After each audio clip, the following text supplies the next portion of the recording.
What is going on, Bulls Nation? Free agency frenzy has begun, and teams are handing out cash like there's no tomorrow. The Bulls signed Jevon Carter, so we'll talk about the signing. Did it address any needs? Right after this.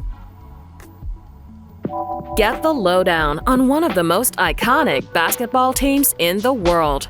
You're listening to Chicago Bulls Nation. All right, Bulls Nation. So we got Jevon Carter from Milwaukee Bucks. So we signed him today.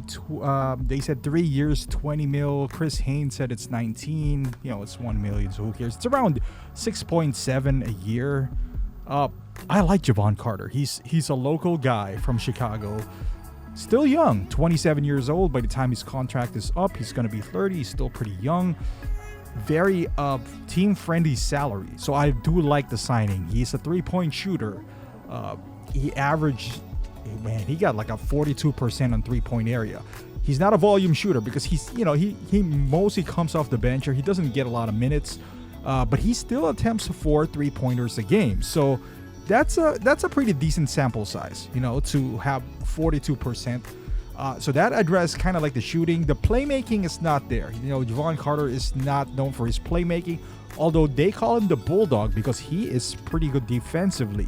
Kind of reminds me really of Patrick Beverley with a little bit of shooting and younger. Now, I do like the number. These are the type of signings where it's low risk, high reward. He is like 6.7. And if he turns out, I don't know if you guys remember when we signed Caruso, there's a lot of fans who were kind of like, raising their eyebrows when we signed Caruso. If he turns out just, kind of like that, this will be a good signing for the Bulls, because even if we, bottom out, for example, and things doesn't work out, these type of players are the type of, guys that winning teams wanted, and he could become an asset if we decide to blow things up.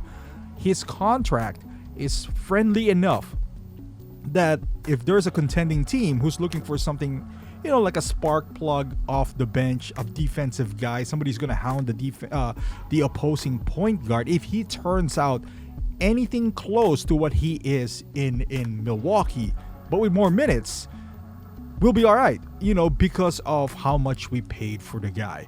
I think he will. I've seen enough sample size of Jevon Carter. As a matter of fact, he kind of killed us the last time we played Milwaukee, so I'm glad that we kind of pry him out of their hands.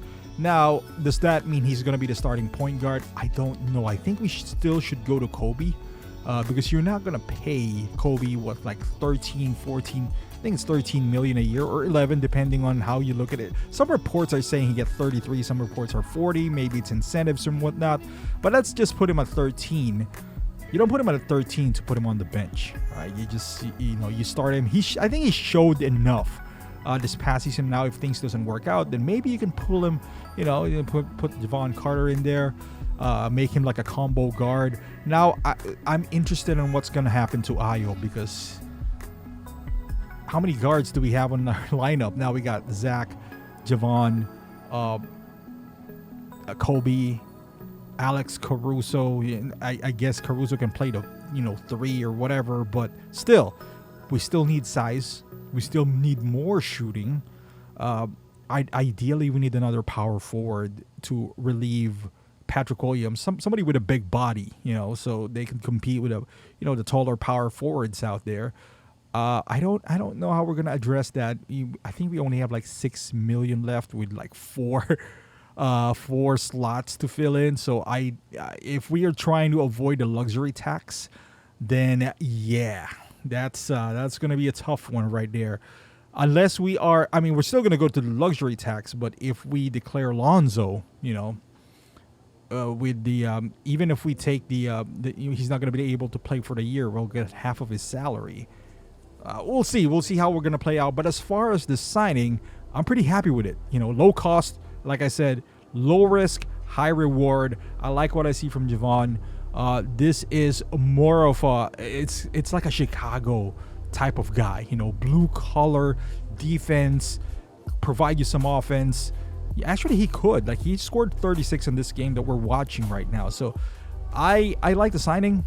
Again, it all depends on the price. Would I like Fred VanVleet more? Of course, but 43 million, my goodness. That's just a crazy number. It's all about, relative to the player and the value that you're getting. But I think with this signing, I do like it. Whether he starts or come off the bench, I don't mind. But let me know in the comments how you feel about this signing. Thank you for watching. Subscribe to the channel, and I'll see you guys in the next one.